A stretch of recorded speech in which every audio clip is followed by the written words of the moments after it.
Baik, selamat malam Mbak-mbak sekalian angkatan 3. Saya harap kabarnya baik-baik semua. Ya, saat ini hanya ada dua siswa yang tertinggal di kelas kita, Mbak Rini dan Mbak Nuriani. Walaupun ada gangguan tadi dengan masalah komunikasi dengan Mas Agung ya. Berarti Mas Agung tadinya itu masih berpegang kepada jadwal yang salah, jadwal yang sama seperti sebelumnya ya. Maksudnya jadwal pertama bukan jadwal kedua.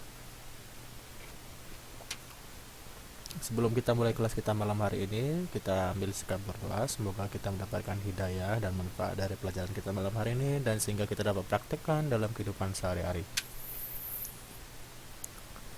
Mari berdoa menurut agama dan kepercayaan kita masing-masing. Berdoa dimulai.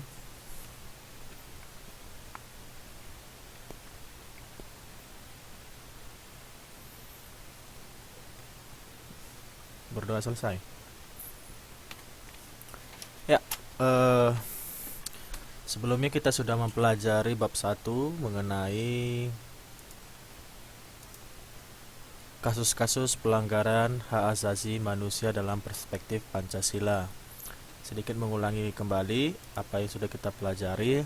Yang pertama itu tentang vonis 11 tahun bos kuali yang kecewakan buruh, itu merupakan salah satu contoh dari pelanggaran hak asasi manusia, atau dalam bahasa Inggrisnya disebut human rights. Lalu selanjutnya sudah dijabarkan juga tentang substansi atau esensi dari hak asasi manusia yang terkandung di dalam Pancasila.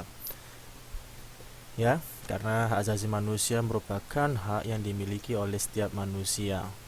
Dia bersifat universal, tidak memiliki batasan. Namun, ketika berbicara tentang batas hak asasi manusia itu sendiri, kembali lagi kepada kewajiban asasi manusia, yaitu menghargai hak orang lain. Itulah batasannya. Ada 3 nilai. Yang pertama nilai dasar, yang kedua nilai instrumental, lalu yang ketiga adalah nilai praksis. Mohon maaf kalau suara saya malam hari ini sedikit gelap, sedikit redup ya, karena hari ini kondisi fisik saya tidak terlalu fit. Biasa gejala darah rendah. Baik, selanjutnya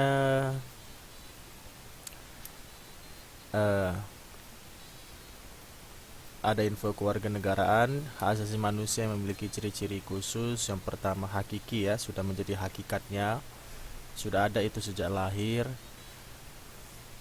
Pertanyaan saya begini kemarin pada saat saya mengajar, kan di sini dikatakan ciri-ciri khusus hak asasi manusia, ya kan? Tanda-tandanya khusus. Why we call that as human right? Jadi hakiki katanya. Hakiki itu adalah hak asasi manusia yang sudah ada since we were born, sejak kita lahir.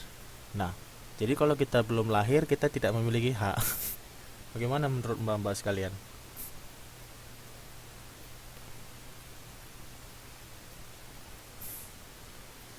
Is it correct if I say, jika saya mengatakan hak asasi manusia tidak adalah pada saat kita dalam kandungan gitu. Tapi di sinetron-sinetron dikatakan itu adalah anak yang tidak berdosa walaupun belum lahir. Dia memiliki hak untuk hidup.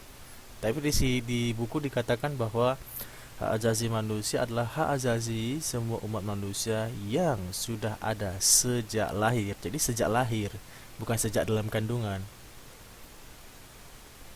Jadi kalau belum lahir berarti dia nggak ada hak untuk hidup. Bagaimana Mbak Rini? Kita tidak berdebat ya, saya tidak suka berdebat, saya lebih suka berdiskusi. Bagaimana?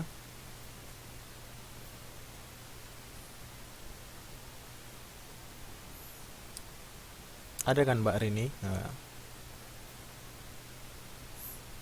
atau Mbak Nuriani punya jawaban yang lain?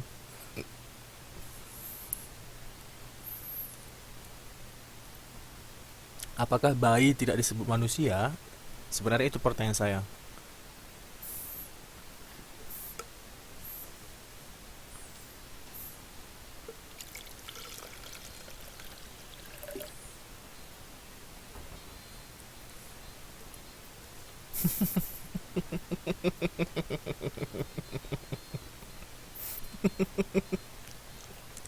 Maaf Mbak, saya tertawa.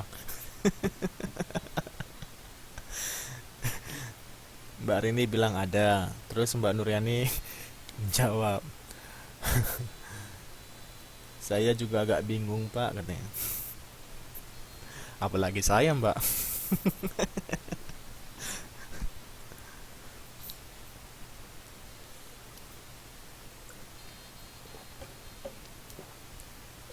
Ya Mbak Tri, mana nih Mbak Tri? Mbak Tri tadi kelihatan mengetik, tapi jawabannya belum muncul-muncul nih. Oh, baru mulai ya, sudah ada pertanyaan seperti itu. Seharusnya saya bertanya minggu lalu. Bukan, pertemuan kita yang sebelumnya. Namun, saya tidak ingin mengganggu konsentrasi mbak-mbak sekalian. Jadi saya ingin memastikan dulu pemahaman mbak, apa itu sebenarnya hak asasi manusia. Lalu saya kembali lagi bertanya untuk memastikan. Karena di sini dikatakan hakiki, eh, hakikat, dasarnya, pada mulanya, gitu, pada awalnya. Human right itu adalah haknya semua umat manusia. Kalau sudah dikatakan semua berarti nggak ada siapapun itu, as long as he or she, udah he and she kan, berarti dia manusia gitu kan. Sudah ada sejak lahir, maka dia memiliki hak. Jadi kalau dia belum lahir, dia nggak punya hak. Itulah kalau kita interpretasikan atau kita tafsirkan menurut pemahaman kita dari bahasa buku PPKN. Siapa yang memiliki hak atas bayi yang belum lahir, atau kita katakan di sini sebagai janin? Selama dia belum lahir, apakah kita bisa bilang dia bayi? Ini diantara ketiga peserta didik yang malam hari ini yang hadir, ada yang sudah menikah belum? Ada yang sudah punya anak belum?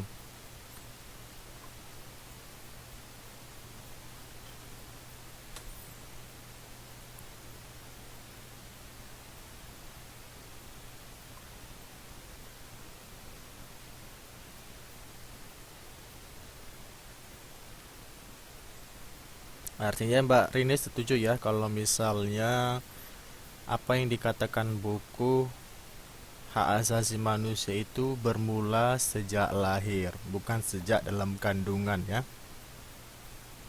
Oh, berarti pertanyaan saya selanjutnya, siapa yang memiliki hak atas janin?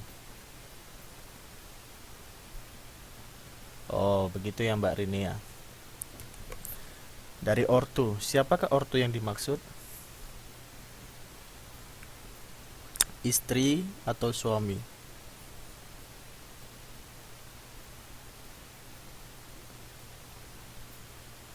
Oh, Mbak Tri menjawab ibu dan Mbak Rini menjawab ibu. Kenapa demikian?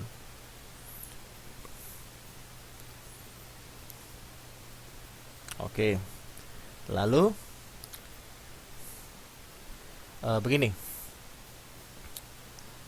eh, dalam namanya rumah tangga, eh, bagaimana nih? Bukan struktur, saya bukan bicara struktur, saya lebih bicara kepada peran. Hmm, Suami berhak nggak atas istri?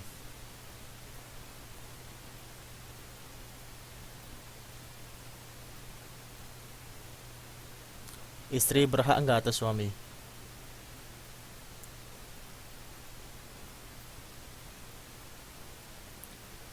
Baik, kalau begitu sama-sama berhak. Sejauh mana hak istri kepada suami dan hak suami kepada istri?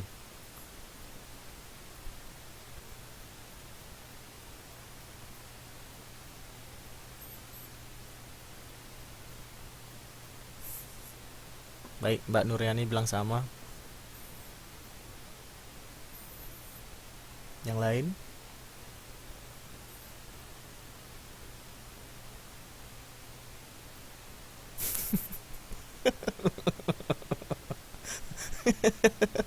Mbak Tri belum nikah.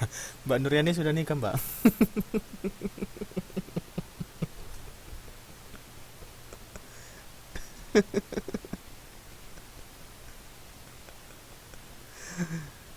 Saya juga belum nikah kali, Mbak. Tapi karena tuntutan tugas saya harus bertanya. Maksudnya biar kasih sama-sama diskusi, sama-sama memahami.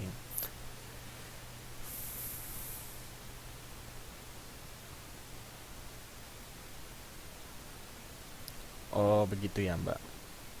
Kata Mbak Rini sama seharusnya, tapi sekarang suami lebih besar menuntut haknya. Seharusnya sama ya Mbak Rini ya. Terus Mbak Nuryani bilang sudah tapi belum punya anak, saya nikah udah hampir 7 tahun. Oh begitu Mbak, ya kita doakan ya Mbak ya, segera punya anak. Baik, kalau misalnya sama-sama berhak, artinya eh, harus dikonsultasikan dulu, harus dibincangkan dulu dengan suaminya juga, apakah apakah kandungannya itu bagaimana tentang hak hidup atas kandungan atau janin yang dikandung dari sang ibu, walaupun benar sang ibunya juga yang memiliki hak atas bayi, tapi suaminya juga punya hak atas bayi walaupun dia nggak mengandung gitu. Jadi idenya itu sama-sama berkonsultasi, sama-sama berkomunikasi, sama-sama menyelesaikan pendapat. Tidak ada namanya eh, jalan sepintas gitu ya.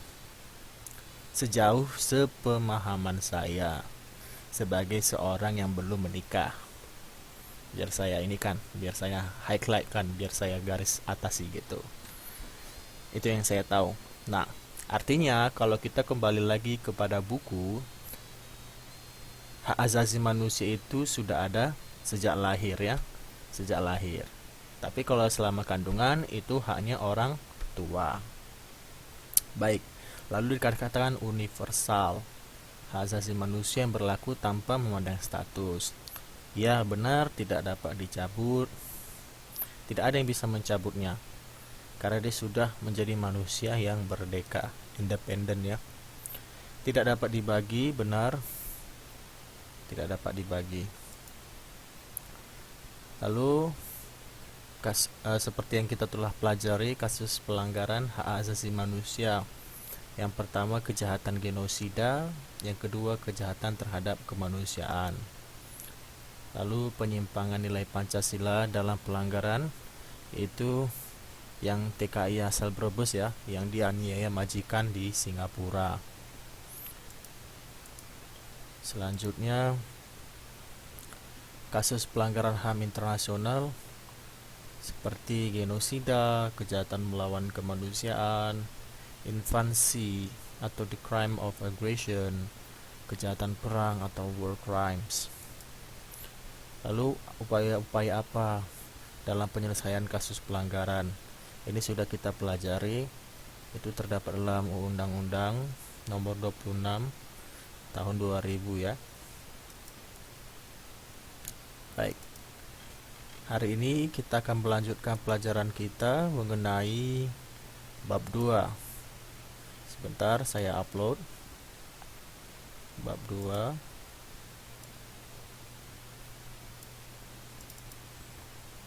Ya.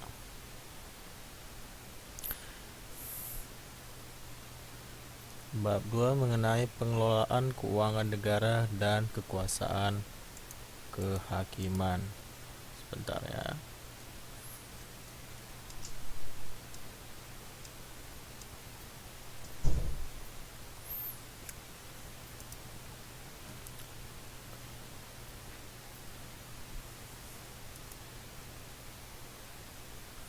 Coba kalian cermati wacana di bawah ini. Saya sudah upload kemarin PDF atau buku online ya di grup kita. Saya percaya kalau misalnya sudah di-download seluruh para siswa angkatan 3. Jadi silakan dibuka bukunya halaman 36 dan 38 tentang wacana penyalahgunaan keuangan negara yang tersistematis. Baik, saya akan bacakan ya, dan sama-sama disimak. Penyalahgunaan keuangan negara tersistematis. Menyikapi perilaku, penyimpangan dan pelanggaran hukum terhadap pengelolaan keuangan negara yang telah terpola dan berulang dari waktu ke waktu, maka Dewan Perwakilan Daerah atau DPD merasa perlu untuk menggelar seminar nasional dan lokakarya bertema peningkatan efektivitas pengawasan dan penegakan hukum terkait pengelolaan keuangan negara pada tingkat daerah. Fenomena penyimpangan dan pelanggaran hukum dalam pengelolaan keuangan negara diduga kuat bersumber dari hilir, yaitu Sistem Perencanaan dan Penganggaran atau SPA. Untuk itu dibutuhkan pemahaman bersama yang lebih sistematis atas faktor-faktor yang menerangkan efektivitas pengawasan dalam penegakan hukum melalui seminar dan lokakarya. Kata Farouk Muhammad, Ketua Panitia Akuntabilitas Publik DPD di Press Room DPD Komplek Parlemen Senayan, Jakarta, Selasa. Lebih lanjut, Farouk yang mengutip data BPK menjelaskan dalam kurun waktu 5 tahun terakhir, DPD menemukan sekitar 191.575 kasus penyimpangan senilai 103,19 triliun rupiah, yang hingga pada tahun 2011 baru bisa diselesaikan 55,3%. Sementara 23,4% diantaranya belum ditindaklanjuti dan bahkan tidak bisa ditindaklanjuti dengan alasan yang sah, dengan potensi kerugian negara sekitar 24,91 triliun rupiah, ujar Farouk Muhammad. Untuk bidang penegakan hukum, menurut Farouk, terdapat deviasi yang cukup besar antara perkara yang dijatuhi hukuman, dituntut, disidik, dan dilaporkan. Dari jumlah perkara yang ditangani Polri, Kejaksaan, dan KPK dalam kurun waktu 4 tahun terakhir, rata-rata 2.548 kasus per tahun.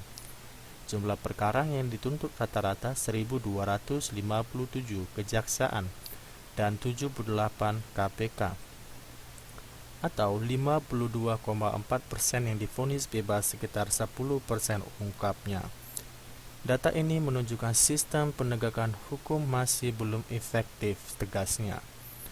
Seminar nasional tahun itu, kata senator asal Nusa Tenggara Barat, diharapkan dapat menemukan masukan-masukan dalam rangka meminimalisir deviasi antara rekomendasi BPK dengan tindak lanjutnya dan praktik penyimpangan. Sementara di bidang hukum dapat diminimalisir deviasi antara kasus yang masuk, yang ditangani, dan yang diadili.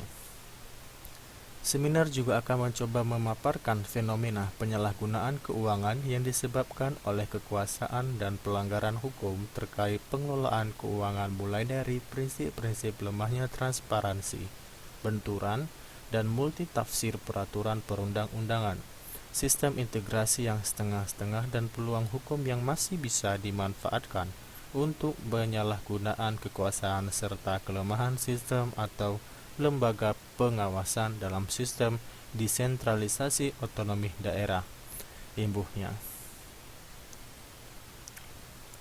Nah, apa pendapat atau pertanyaan yang kalian yang berkaitan dengan wacana di atas?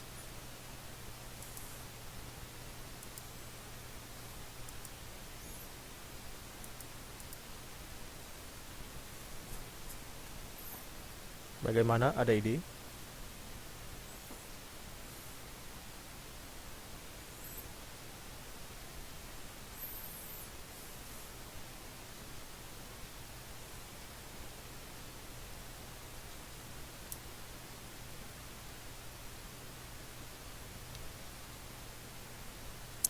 Ya, kalau misalnya tidak ada, saya akan lanjutkan ya.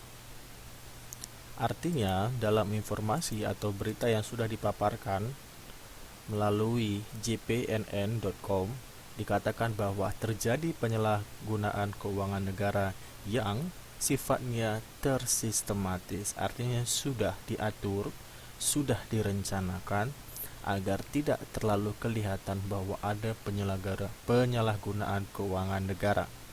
Tentunya ini menjadi salah satu tindakan yang tidak manusiawi, dan ini sangat berkaitan dengan tindakan yang melanggar hak. Hak siapa saja yang dilanggar dalam hal ini? Kalau kita hubungkan kembali dalam topik kita pada bab 1, dikatakan hak itu adalah untuk semua orang. Ingat, kewajiban kita sebagai warga negara adalah membayar pajak kepada negara. Sebenarnya negara yang dimaksud ini adalah kembali lagi kepada setiap urusan-urusan dan kepentingan masyarakat. Jadi ingat, sebenarnya definisi membayar pajak bukan kita hanya membayar negara, tapi kita sebenarnya membayar diri kita. Kenapa kita harus membayar diri kita? Negara memiliki peran untuk memaksimalkan setiap daerah untuk maju. Maaf. Makanya pada dasarnya secara awal sebagai pondasi, mereka yang memiliki tugas untuk membantu masyarakat memajukan kesejahteraan umum. Namun setelah berjalannya waktu dan proses, terjadi perbedaan dan penyalahgunaan definisi atau pergeseran penafsiran dari apa yang disebut negara. Seolah-olah kita membayar mereka untuk mereka hidup. Sebenarnya tidak, kita membayar mereka untuk kesejahteraan umum yang kembali ke kita lagi. Ya, benar Mbak Rini, itu adalah hak rakyat. Dan ketika terjadi penyalahgunaan yang tersistematis, maka di situ juga terjadi pelanggaran atas hak. Nah, seharusnya konsekuensi dari para pelanggar ini adalah hukuman. Namun, sering kita jumpai bahwa orang-orang yang memiliki keuangan biasanya akan terkena dampak hukuman yang tidak terlalu, itu kata Rhoma Irama. Maksud saya terlalu di sini adalah tidak memiliki efek jera untuk tidak kembali melakukan pelanggaran hak asasi manusia. Salah satu contohnya adalah mengambil, menggelapkan, dan melakukan tindakan korupsi di markas keuangan Indonesia, terutama di kantor pajak.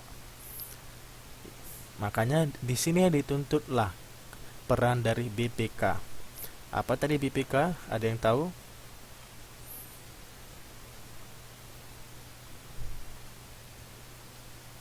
Ada yang tahu BPK? Ayo, kita sudah belajar PPKN. Ada yang tahu BPK?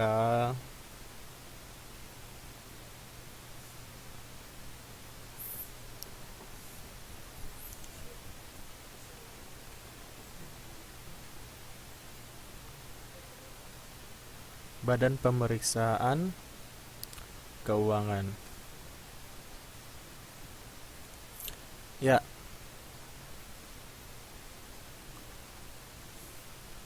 benar ya. Maka dari itu, ya, terima kasih Mbak Tri dan Mbak Nuriani.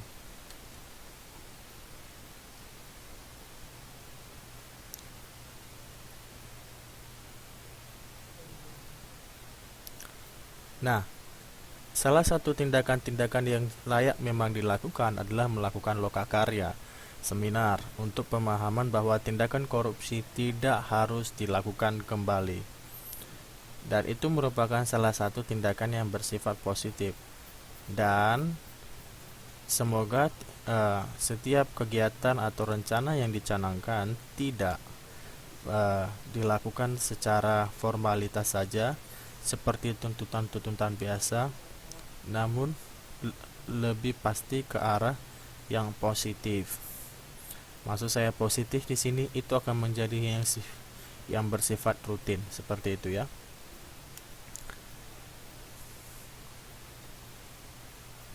Baik, selanjutnya kita akan bahas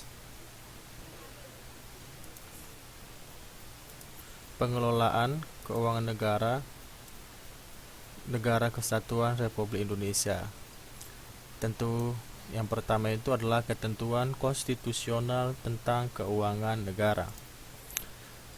Baik, berdasarkan ketentuan pasal 1 angka 1 Undang-Undang Republik Indonesia nomor 17 tahun 2003, keuangan negara adalah semua hak dan kewajiban negara. Saya tekankan kembali, keuangan negara adalah semua hak dan kewajiban negara yang dapat dinilai dengan uang, serta segala sesuatu baik berupa uang maupun barang yang dapat dijadikan milik negara berhubungan dengan pelaksanaan hak dan kewajiban tersebut. Jadi kembali lagi ya, berhubungan dengan hak dan kewajiban. Lalu, kemudian apa saja yang menjadi sumber keuangan negara? Sumber keuangan negara? Sumber keuangan negara Republik Indonesia meliputi beberapa hal berikut. Nah, seperti yang saya contohkan tadi adalah pajak. Yang kedua ada retribusi. Yang ketiga ada keuntungan BUMN dan BUMD. Yang keempat ada denda dan sita. Yang kelima adalah pencetakan uang. Keenam ada pinjaman. Ketujuh ada sumbangsi, hadiah, dan hibah. Lalu yang terakhir adalah penyelenggaraan undian berhadiah. Seperti itu. Lalu kalau misalnya untuk lebih jelas, silakan dibaca di buku pada halaman 41 ya Mbak. Di situ sudah dijelaskan juga bagaimana sistematika keuangan negara. Selanjutnya, keuangan negara juga merupakan komponen yang amat penting dalam penyelenggaraan negara. Proses pembangunan, seperti yang saya katakan di awal, proses pembangunan tidak akan berjalan dengan lancar apabila keuangan negara tidak stabil atau terganggu. Oleh karena kedudukannya yang amat penting ini, keuangan negara diatur dalam Undang-Undang Dasar Negara Republik Indonesia tahun 1945 bab yang ke-7. Itu lebih jelas ya.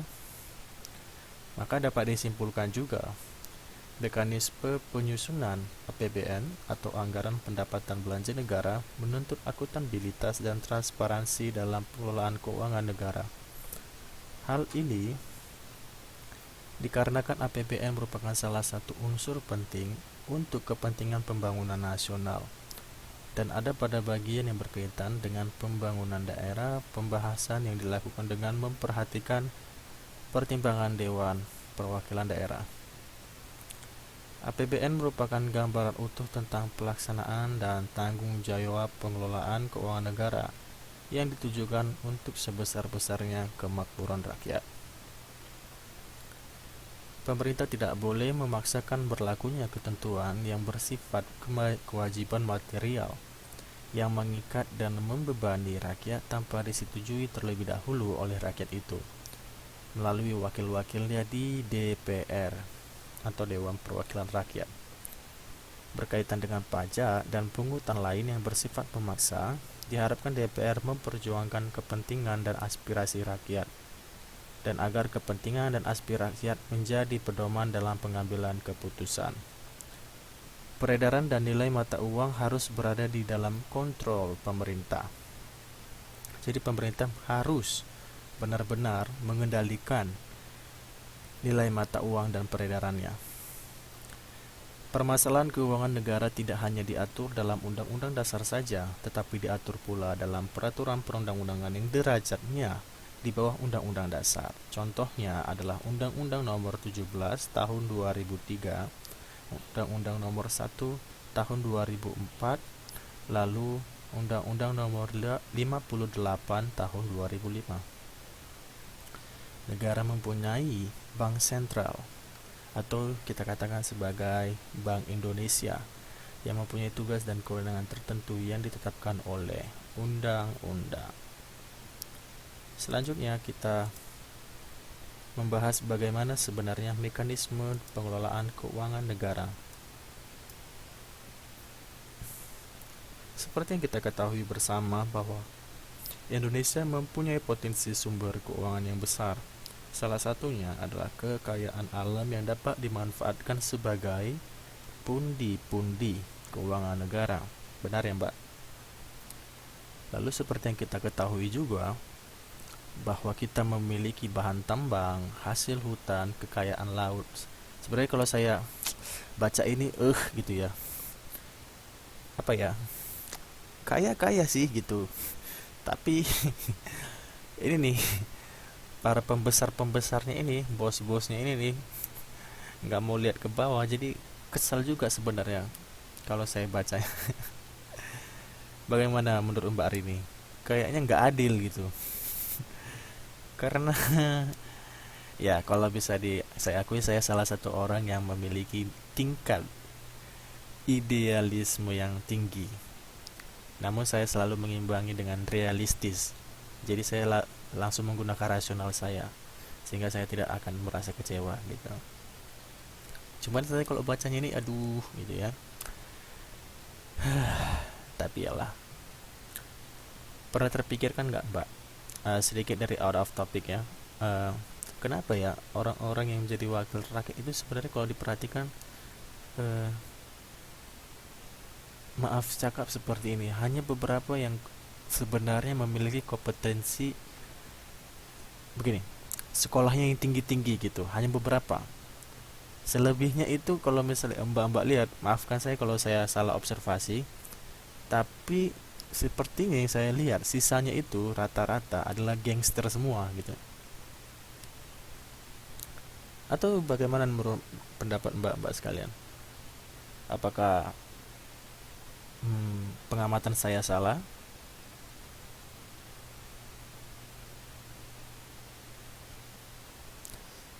Mbak Rini tertawa dan ya Pak, semakin mereka ada di atas semakin berkuasa. Mbak Nuriani bilang mereka berkuasa dengan atas nama uang. Itu yang saya lihat.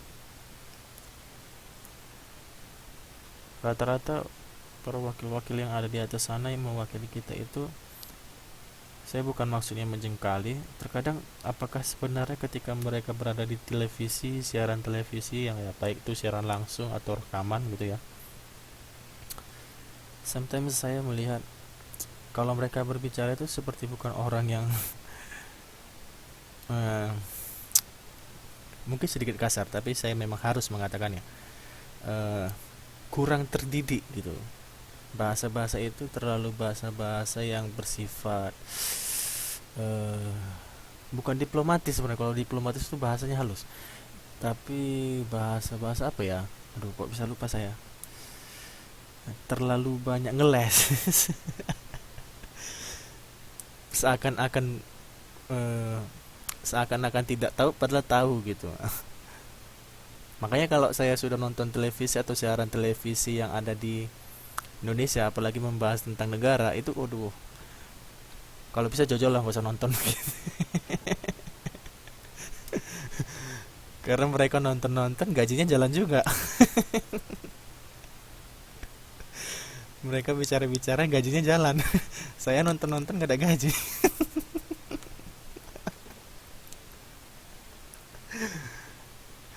Itu gimana tuh? Kata Mbak Nuriani, Mbak Rini, rata-rata seperti itu, nggak sesuai dengan aslinya. Lalu norak Pak. Saya malas kalau lihat berita. Ya kayak mana lagi ya Mbak ya? Satu sisi kita di disadarkan untuk cinta tanah air, tapi di satu sisi tanah air nggak mencintai kita. Jadi kadang sedikit kecewa sih. Maksud saya tanah air di sini bukan tanahnya yang nggak mendukung kita, tapi lebih kepada orang-orang yang memiliki peran yang seharusnya mendukung tapi eh, tidak itu. Itu banyak tuh contoh-contohnya. Contoh-contohnya nyata adalah seperti kita gitu. Kenapa kita harus keluar kalau misalnya kita bisa di dalam? Itu salah satu contoh sebenarnya. Itu salah satu hasil. Kenapa banyak penduduk Indonesia yang bekerja di luar?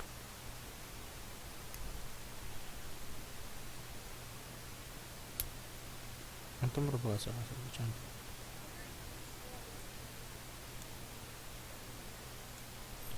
Terus kata Mbak Tri, ya sok tahu gitu Mbak Reni. Ya begitulah, justru menindas, beda sama Taiwan katanya gitu. Ya begitulah Mbak. Tapi ya bagaimanapun ya, kita sebagai orang Indonesia yang dilahirkan sebagai orang Indonesia, kalau saya secara pribadi ya tetap memiliki rasa optimis yang tinggi bahwa kita bisa melakukan perubahan ya,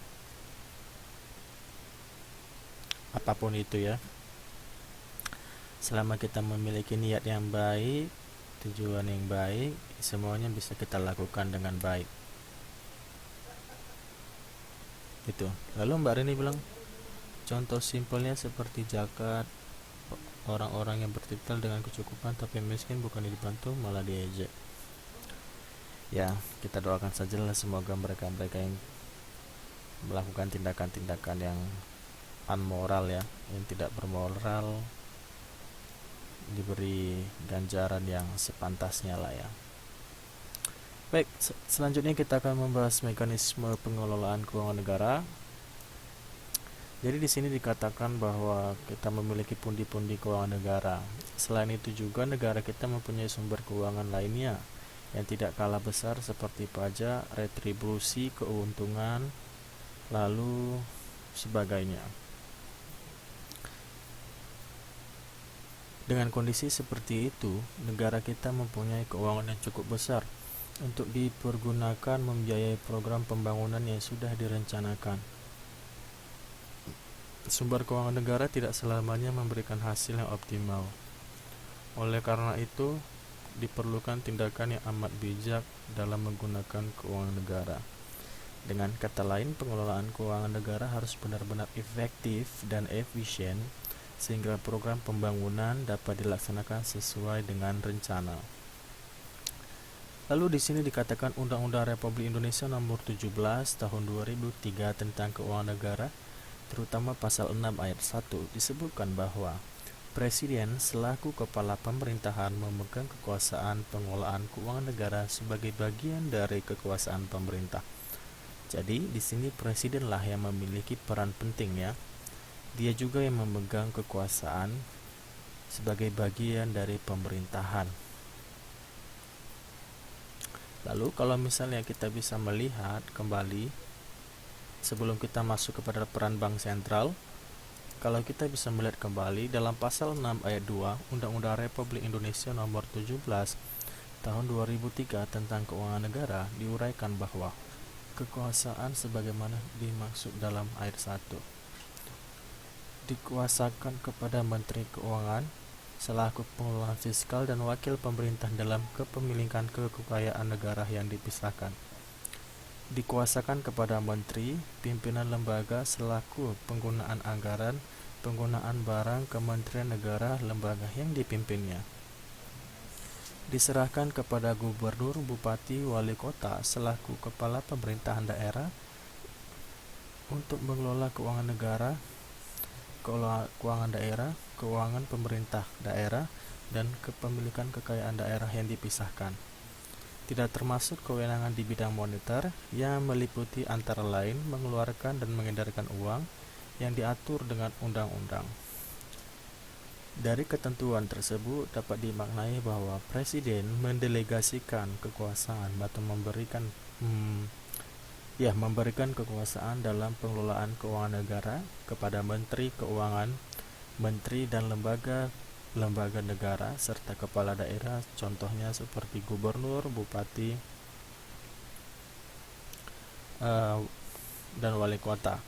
Dengan demikian pelaksanaannya tidak akan terjadi pemusatan kekuasaan pengelolaan keuangan negara hanya di tangan presiden. Ya, Mbak Rini baru mengirimkan pesan nih. Kalau menurut saya Taiwan memang dapat diacungi jempol, tapi banyak lansia yang sesara. Banyak yang sakit, beda sama Indonesia. Biarpun kekurangan orang-orangnya sehat-sehat, katanya. Hmm, Menurut pelajaran yang saya dapati, memang kalau Taiwan itu isunya itu adalah warga tua. Warga tua itu uh, aging society. Jadi memang banyak orang-orang yang tua yang hidup, Mbak, gitu. Tingkat usia mereka hidup itu dari 70 sampai 80 tahunan. Jadi isu yang terbesar yang menjadi isu atau topik uh, atau bagaimana saya itu katakan ya, problem yang sedang mereka hadapi itu tentang warga tua gitu, lansia, warga lanjut usia. Benar. Namun meskipun begitu, mereka tahu bagaimana memfokuskan, jadi menyelesaikan permasalahan itu sendiri dengan cara mengambil tenaga kerja, jasa-jasa tenaga kerja dari negara-negara berkembang, developing country ya. Nah, kalau di Indonesia yang saya lihat, warga tuanya itu seperti terbiarkan gitu. Bagaimana saya katakan? Terbiarkan itu tidak banyak yang berusia 70 tahun ke atas gitu. Jika di-compare dari umatnya, populasi Indonesia sendiri, masyarakat Indonesia sendiri itu sampai 250 juta jumlah penduduknya, kurang lebih berdasarkan statistik dari Badan Statistik Indonesia. Nah, itulah mengapa rata-rata kalau misalnya di Indonesia orang-orang yang sudah lanjut usia biasanya itu tinggalnya di rumah gitu, dan terkadang terbiarkan di rumah gitu. Dan kalaupun ada, itu biasanya keluarga yang menangani, anggota keluarga begitu. Karena mereka memiliki banyak anak.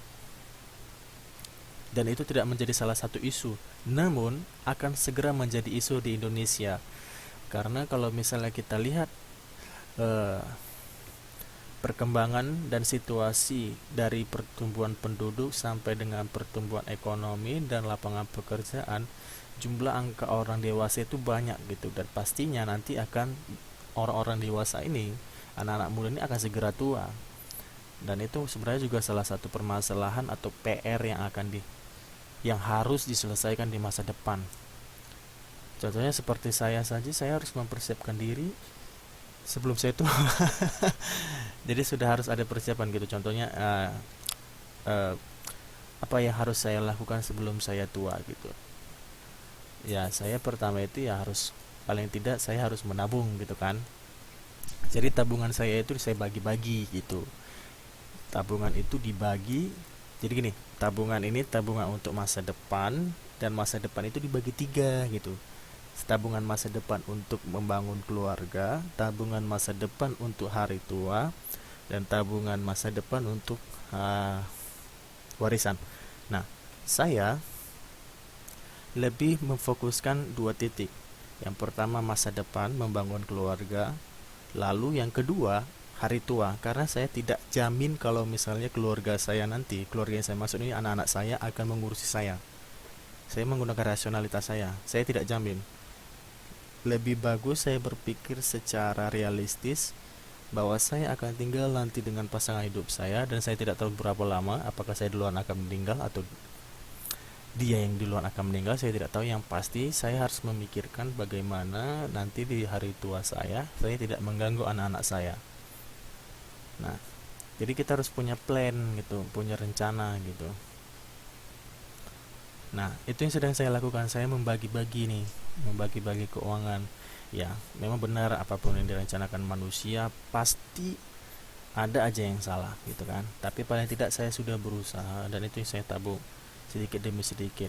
Jadi ada tiga gitu. Nah, untuk untuk masa depan dengan pas membangun keluarga itu lain lagi, terpisah tuh. Ada jangka pendek, jangka menengah, jangka panjang. Jadi banyak-banyak, Pak. Jadi kita harus punya rencana gitu dalam hidup. Iya betul Mbak Rini. Iya betul Mbak Tri. Nah, kenapa kita cerita tentang itu? Apa tadi kita kita bicarakan sebelum sebelum lari ke situ? Aduh, lupa saya ini. Apa tadi kita bicarakan? Ayo ayo kembali fokus. Oh, kita membahas tentang Taiwan, orang tua, lansia. Nah, itu yang akan menjadi tugas dari Indonesia gitu. Ini gara-gara Mbak Rini nih, bawa-bawa nih.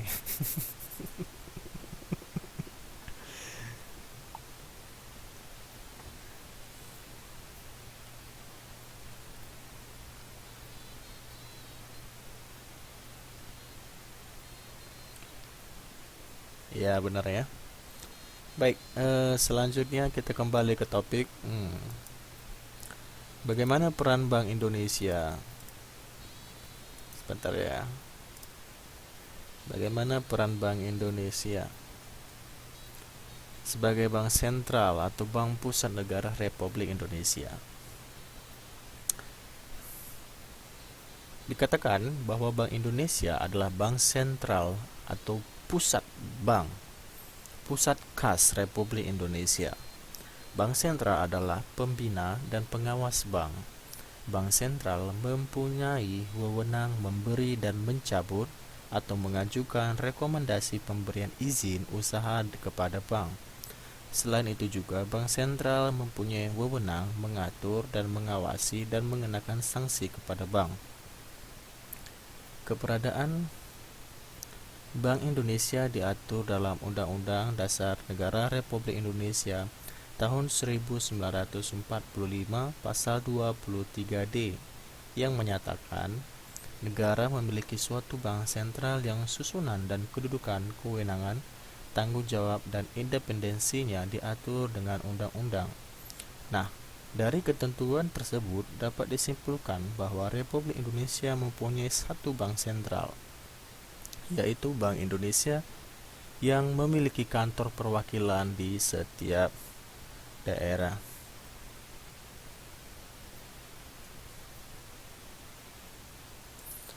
Baik, selanjutnya dikatakan dalam kedudukannya sebagai bank sentral, Bank Indonesia mempunyai tujuan tunggal. Ingat ya Mbak, tujuan tunggal. Yang pertama itu adalah mencapai dan memelihara kestabilan nilai rupiah. Mencapai dan memelihara. Kalau misalnya kita lihat sekarang isu-isu yang ada, ini mata uang Indonesia sebenarnya tidak stabil. Walaupun kita dalam posisi bertahan, kekuatan mata uang Indonesia masih tidak stabil. Saya masih ingat sekali di mana $1 US itu seharga 8.000. Itu sebelum masa kejatuhan Orde atau rezim Soeharto, mata uang Indonesia itu mencapai 15.000 kalau saya tidak salah, 1 US dollar. Nah, sekarang setelah jatuhnya rezim Orde Baru Soeharto, mata uang Indonesia di bawah pemerintahan B.J. Habibie ya, menguat kembali dan itu berada di posisi 9.000 hampir ke 8.000. Lalu ketika dia dilengsarkan atau disuruh untuk mengundurkan diri, maka naiklah Gus Dur. Mata uang Indonesia berada sekitar 7.000 atau 8.000, saya kurang ingat, tapi yang pasti menguat. Lalu kita kembali lagi pada masa Megawati, mata uang Indonesia kembali melemah. Nah, sampai saat ini pada masa SBY kita posisinya stagnan, artinya pada saat itu tidak terlalu menguat dan tidak terlalu melemah. Dan ketika masa SBY, masa-masa terakhir SBY, ternyata Indonesia memiliki oke, saya tidak ingin menyalahkan setiap pemerintah. Jadi intinya eh, posisi mata keuangan Indonesia itu sangat penting gitu. Contohnya itu akan merugikan bangsa Indonesia sendiri kalau misalnya kita berada dalam lingkungan internasional. Kalau mau pergi kemana-mana, ya kita harus perhatikan mata uang kita, gini kan. 1 rupiah berapa nih sekarang di mata internasional, 0,0000 berapa gitu. Sekarang kata Mbak Tri, 1 NTD itu 411. Wah, berarti sedang menguat nih Mbak ya. Karena saya ingat kembali tahun lalu sebelum saya tiba kemari itu 1 NTD 450-an. Aduh, memang beda berapa poin aja, cuman kalau beli banyak kan rugi juga kan gitu. Nah, itu merupakan salah satu contoh mengapa bank sentral harus mencapai dan memelihara kestabilan nilai rupiah.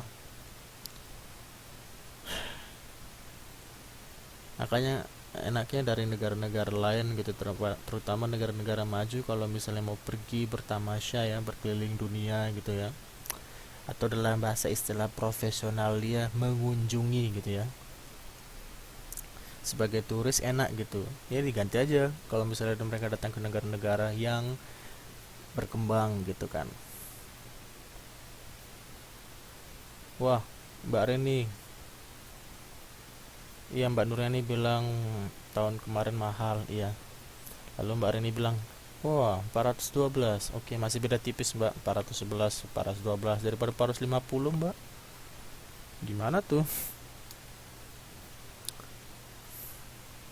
Ya Mbak, silakan ditanya.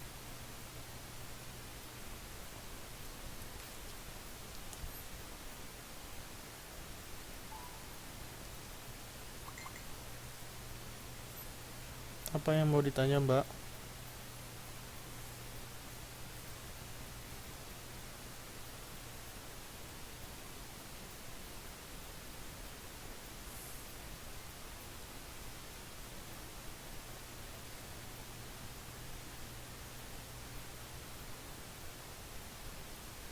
Maksudnya Mbak Tri nanti naik lagi tidak ya kira-kira Pak?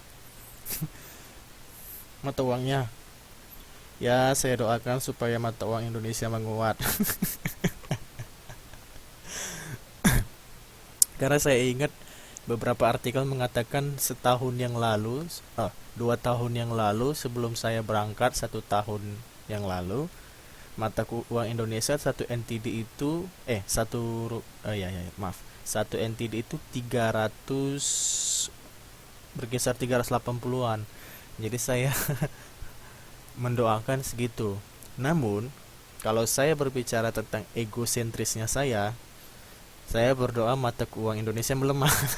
Jadi kalau saya kembali ke Indonesia, saya bisa menukar mata uang saya lebih tinggi. Tapi saya lebih mengedepankan urusan negara. Walaupun saya bukan civil servant atau PNS atau apapun itu, saya lebih mendoakan mata uang Indonesia lebih kuat. Karena itu lebih bagus gitu,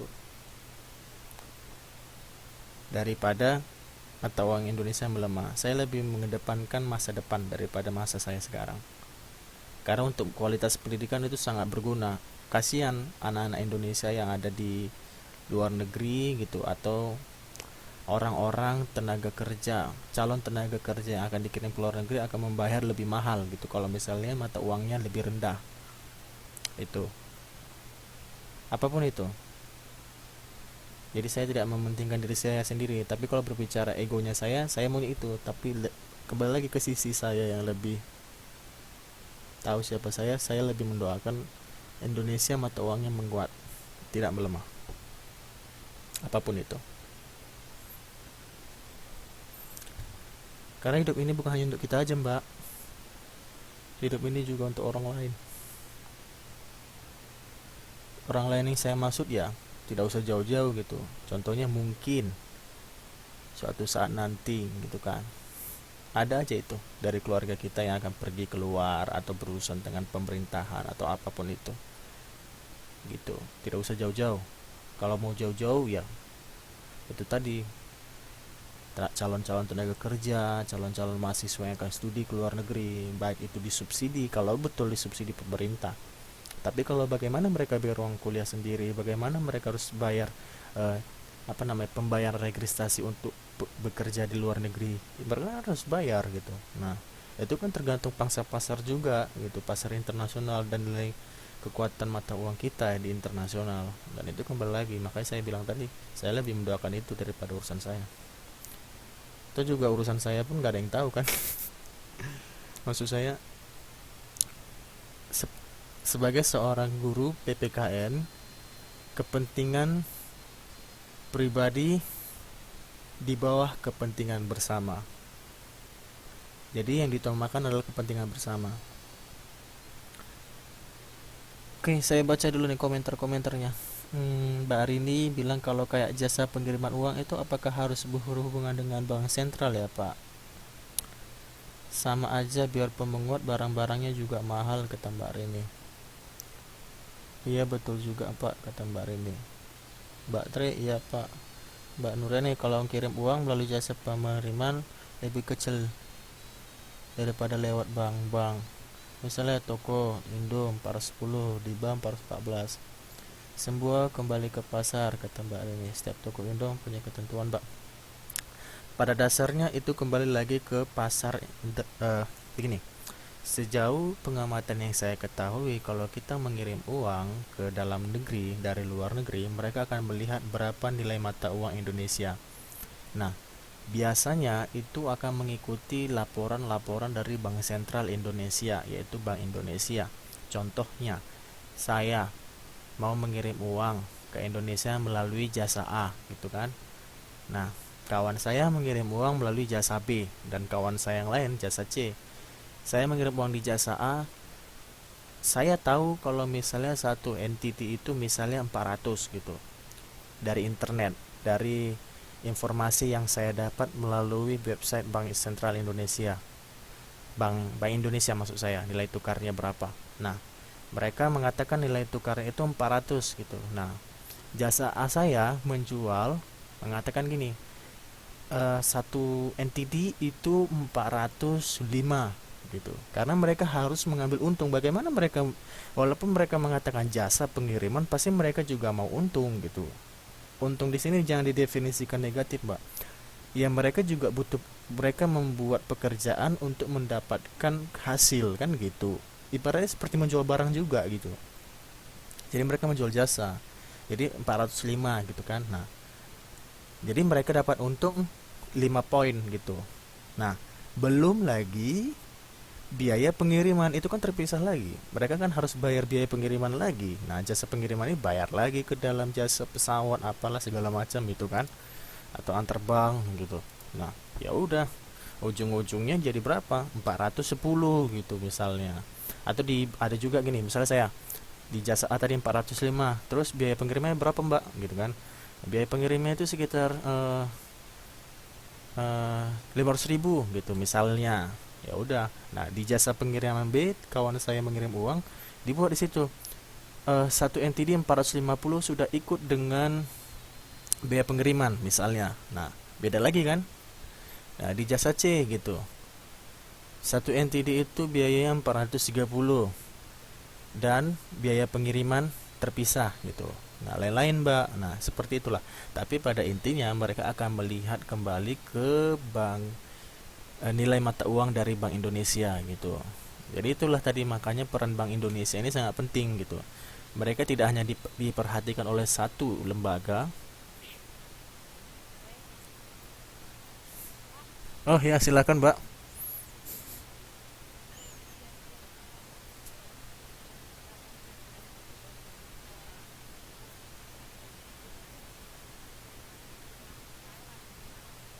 Mm-mm.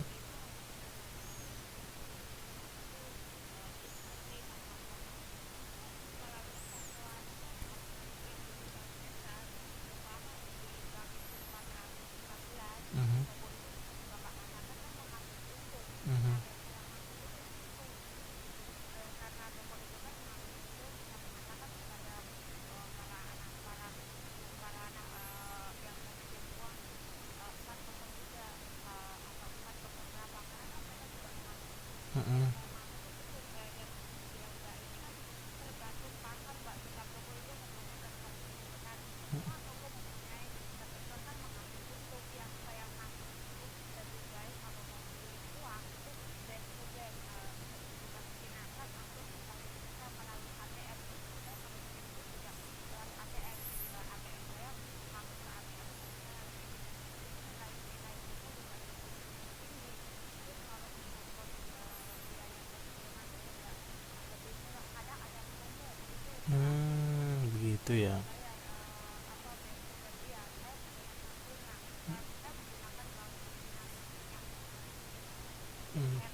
Mm-mm.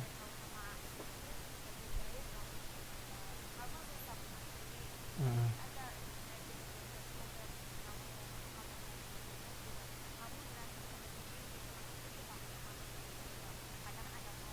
Mm-mm.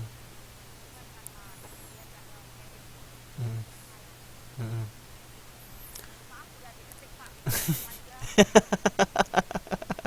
Wah, saya lebih senang begitu, Mbak. Jadi kan ada pembicaraannya gitu.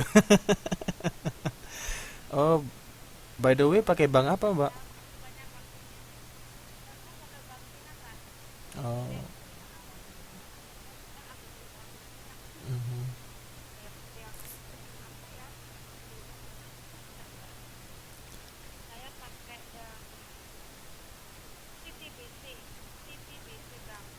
Oh, Citi BC Bank.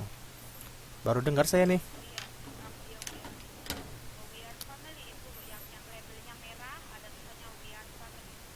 Hmm, udah lama bukanya, Mbak?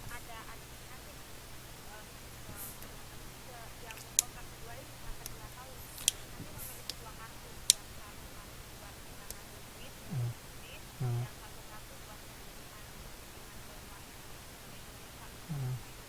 hmm,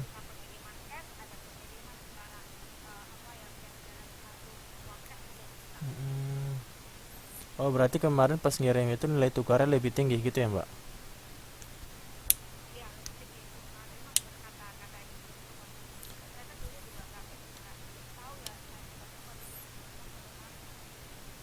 Hmm,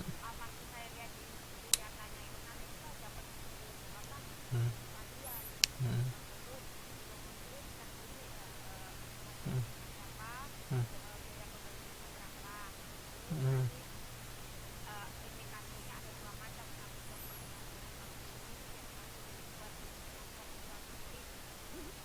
Terus, hmm,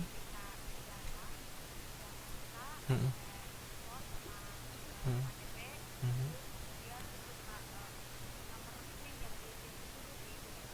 hmm, hmm,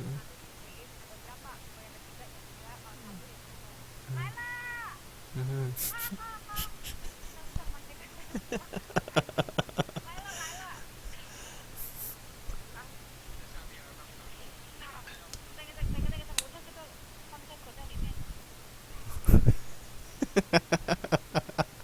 Mbak, bagaimana tuh Mbak Tri, Mbak Rini, Mbak Nuriani semangat nih ceritanya. Jadi kita berbicara keuangan nih jadinya. Wah, ternyata Mbak Nuri itu pintar ya berbahasa Mandarin gitu. Bukan ternyata, maksud saya baru tahu bahwa Mbak Nuri itu pintar bahasa Mandarin gitu. Malu saya. Ini gimana Mbak Tri sama Mbak Rini nih? Bahasa Mandarinnya pasti jago juga kan? Gitu.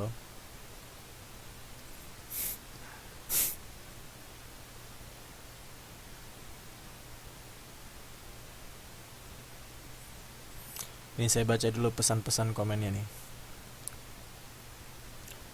Semua kembali ke pasar. Kita mulai dari Mbak Rini ya. Semua kembali ke pasar, Mbak. Setiap toko Indo mempunyai ketentuan, Mbak.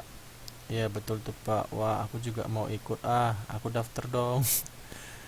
Aku juga toko Indo, aku baru tahu. Pengalaman ini, saya dari kemarin puyeng mikirin ini.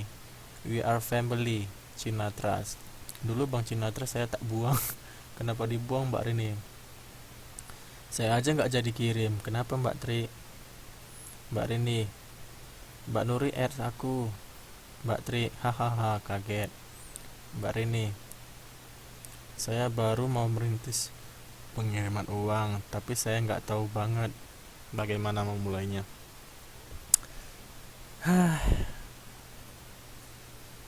Saya juga baru tahu Mbak Rin, Mbak Tri. Kalau misalnya, tapi gini saya mikirnya tadi bayar administrasinya berapa ya gitu. Karena kan gini, kita buka akun bank gitu kan.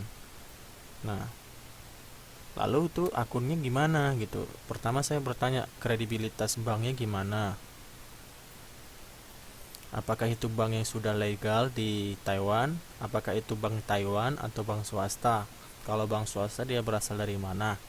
Lalu selanjutnya kalau mau buka akun bank itu berapa biaya minimalnya? Lalu berapa biaya potongan setiap bulannya, biaya administrasinya, lalu berapa bunga yang akan saya dapat per bulannya, apa lebih besar biaya administrasi atau biaya bulanan, lalu bagaimana dengan transaksi pengirimannya, berapa biaya yang harus saya bayar ketika saya mentransfer uang dari Taiwan ke Indonesia, lalu berapa banyak eh, angka, maksud saya begini, administrasi tadi misalnya 25.000 kalau misalnya sekali ngirim misalnya, terus berapa misalnya dari Bank Indonesia mengatakan mata uang Indonesia satu entity 400 gitu, apakah bisa dinaikkan gitu kan, mereka kan harus mengikutinya itu gitu, bagaimana bisa lebih tinggi gitu. Saya sedikit bingung, jadi kita harus mempunyai grup tertentu nih. Kita tunggulah kabar dari Bu Nuryani ya, Mbak Nuryani. Bagaimana Mbak Tri? Aku punya ATM Cina Trust tapi 2008. Mbak Rini, saya tergantung dengan toko Indo yang kursnya selisih 1 NTD dari Bank Sentral. Bank Cina Trust itu Bank Cina, bukan Bank Indonesia, tapi cabangnya Indonesia sudah ada. Gitu ya. Baiklah, nanti saya akan cari informasi sendiri saja dulu Mbak. Kalau misalnya tidak ada kejanggalan, saya akan bertanya kepada Mbak Nuri juga. Jadi kita berbicara uang nih. Macam banyak uang saja ya. Kalau mbak bicara uang nggak apa-apa Mbak, karena Mbak kan cari kerja. Kalau saya bicara uang tuh boro-boro mau ngirim ke dalam negeri. Maksud saya cuma berapa kali ya ngirim uang. Kayaknya baru sekali ngirim uang ke dalam negeri. Itu pun karena sesuatu hal yang tidak bisa saya katakan secara gamblang. Ada urgent gitu.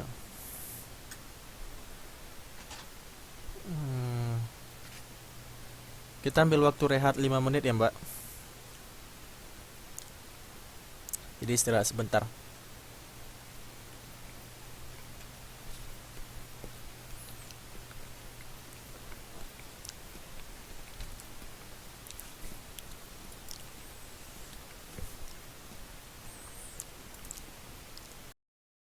Tidak ada yang berbeda. Aduh, saya baru sadar. Ternyata rekaman ini tidak terekam. Tadi saya kan minta waktu istirahat. Baik, kita lanjutkan ya.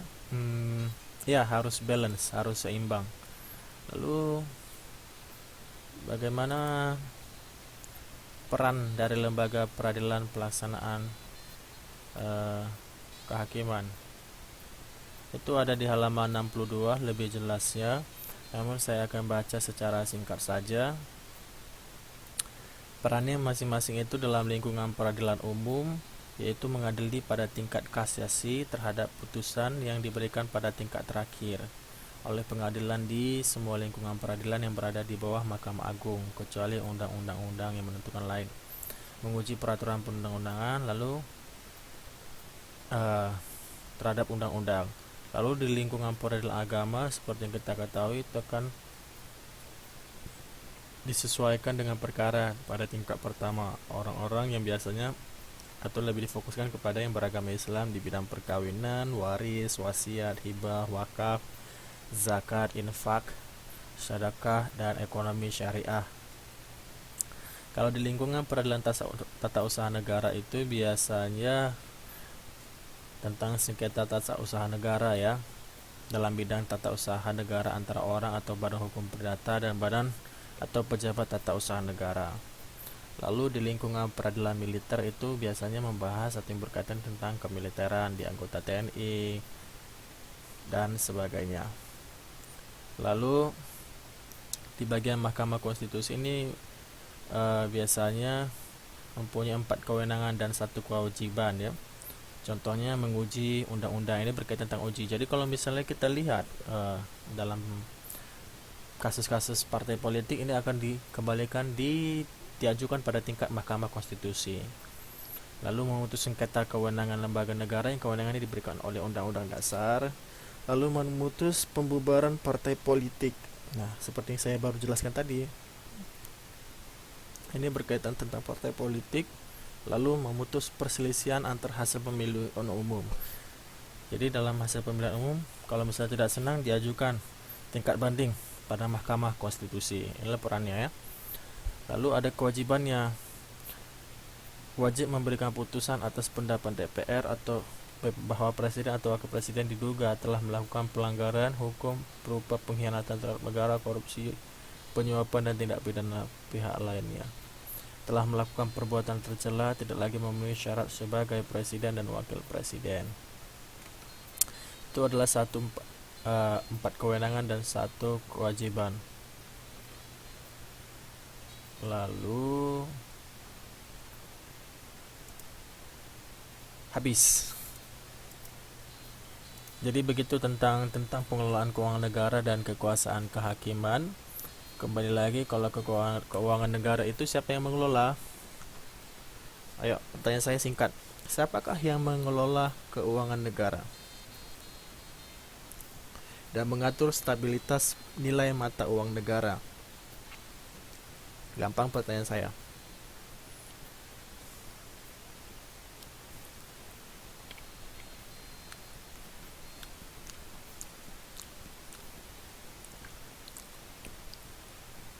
Mbak Arini bilang bank sentral.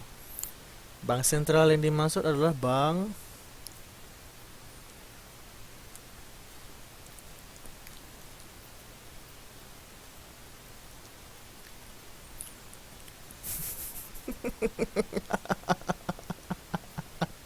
maaf Mbak, saya ketawa.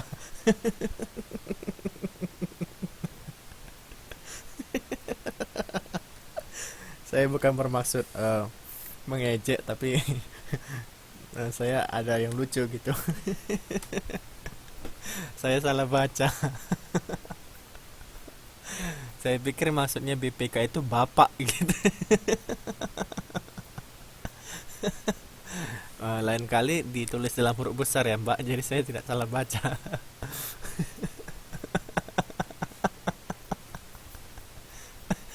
Mbak Nuri, bukan Bank Negara Indonesia ya Mbak, Bank Indonesia. Kalau Bank Negara Indonesia lain lagi. Ada namanya BNI.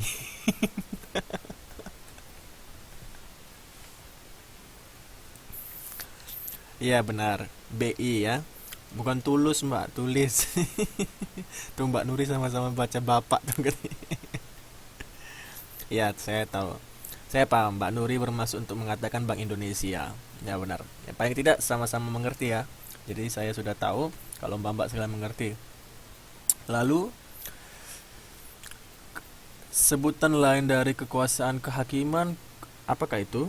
Kekuasaan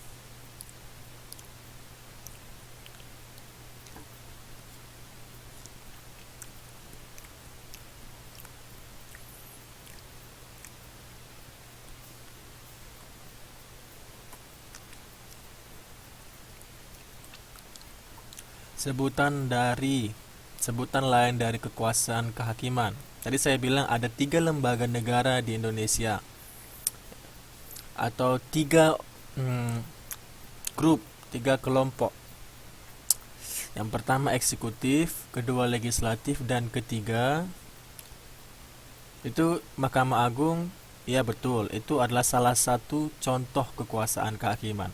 Tapi pertanyaan saya, kekuasaan kehakiman, sebutan lain dari kekuasaan kehakiman adalah kekuasaan titik-titik.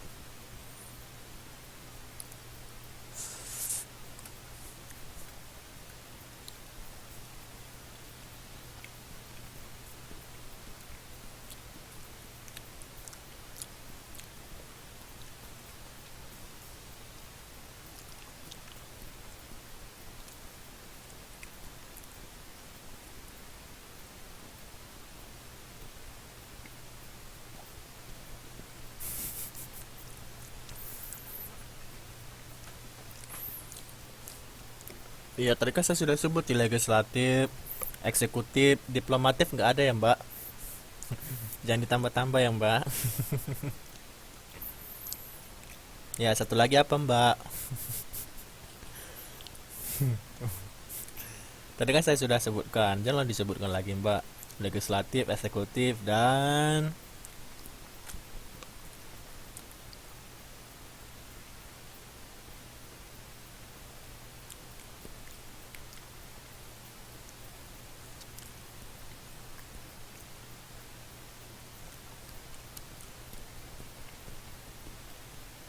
waduh, Mbak Rini bilang lupa, apalagi saya.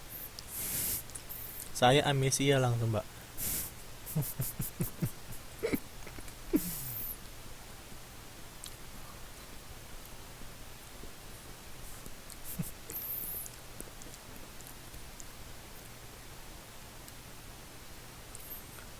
Apanya? Kata Mbak Nuri ada tifnya. Maksudnya apa, Mbak? Saya pun nggak ngerti. Aduh, tif duanya apa maksudnya?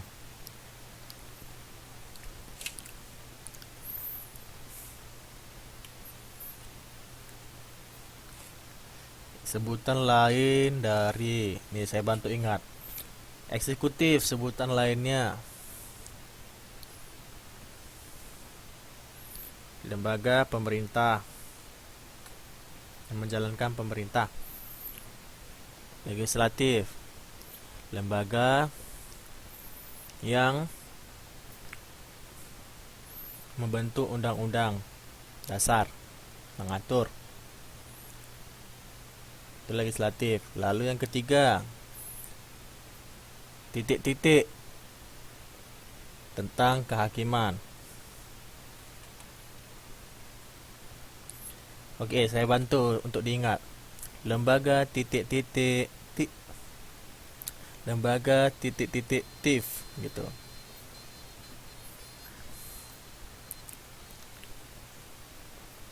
Ayo, satu lagi pertanyaan, habis itu selesai kelas kita, Mbak.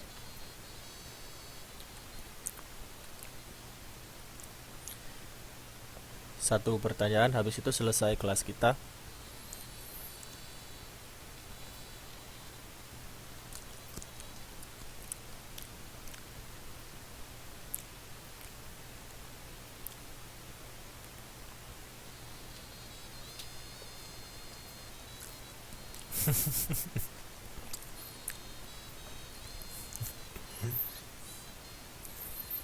Huruf depannya huruf depannya adalah IE.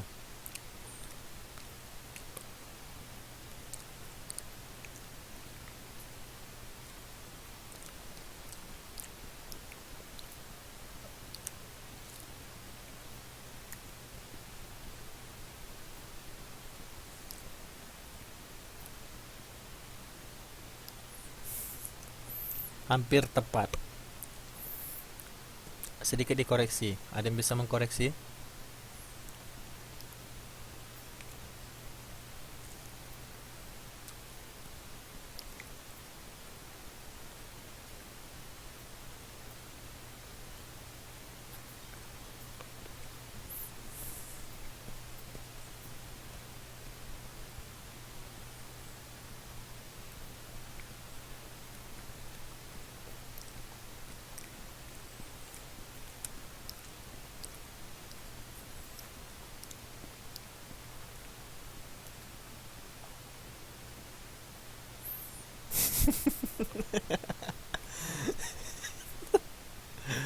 Tuh.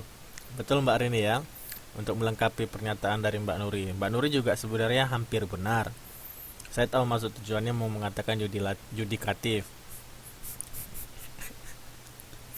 Ya, judikatif. Sebutan lain dari kekuasaan judikatif adalah kekuasaan kehakiman. Baik, apa nih? Mbak Tri bilang, maaf Pak, saya tidak fokus. Hehehe, nenek gerak.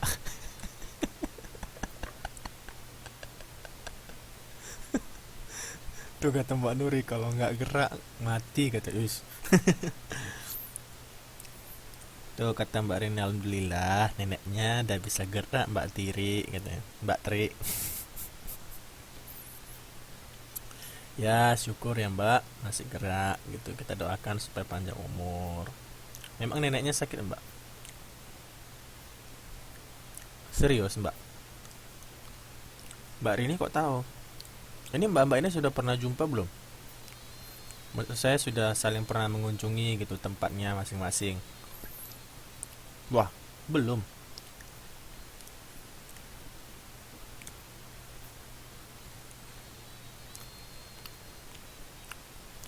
Sakit apa mbak?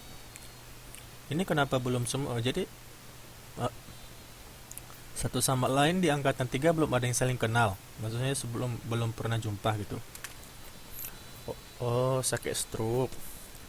Kenapa sakit stroke mbak? Maksud saya apa penyebabnya gitu? Udah lama. Jadi sebelum mbak datang sudah sakit atau mbak datang ke sana memang sakit dia gitu? Maksud saya,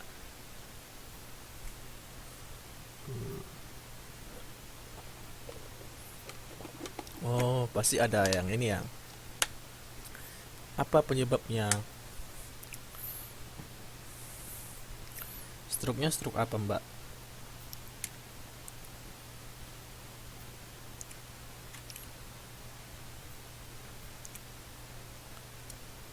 Hmm, iya benar penyebabnya sudah tua ya. Jadi tinggal di mana nenek itu sekarang?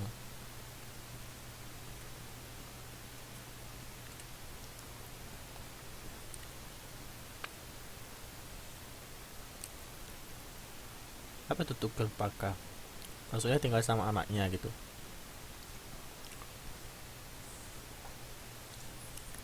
Kok bisa belum kenal semuanya mbak Nurin? Mbak Rini gimana?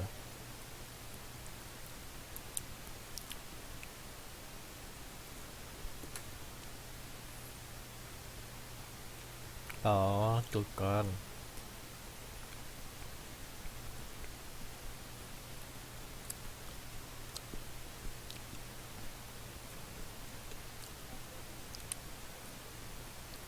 Begitu ya.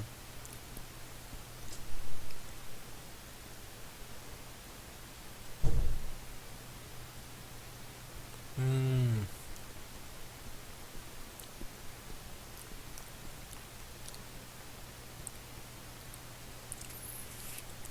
Oh iya ya.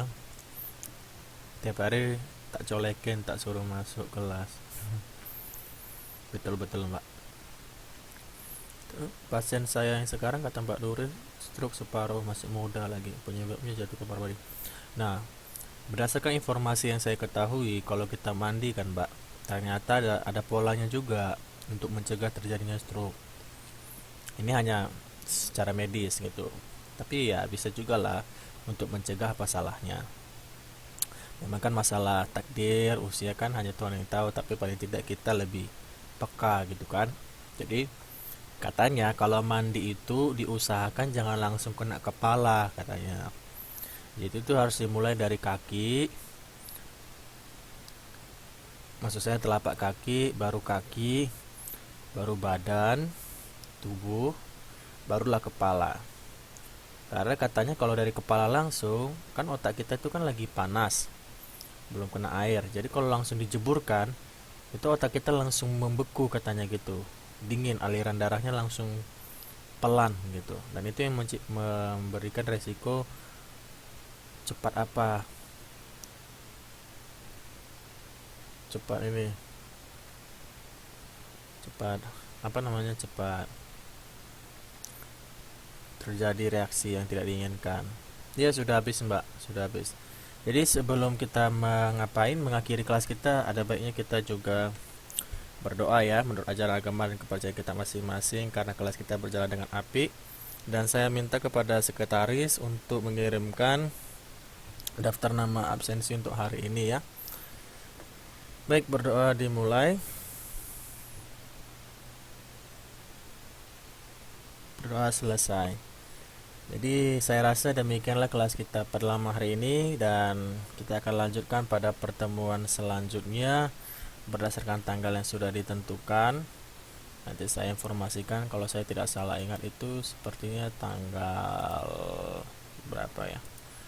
Nanti saya informasikan kembali tanggal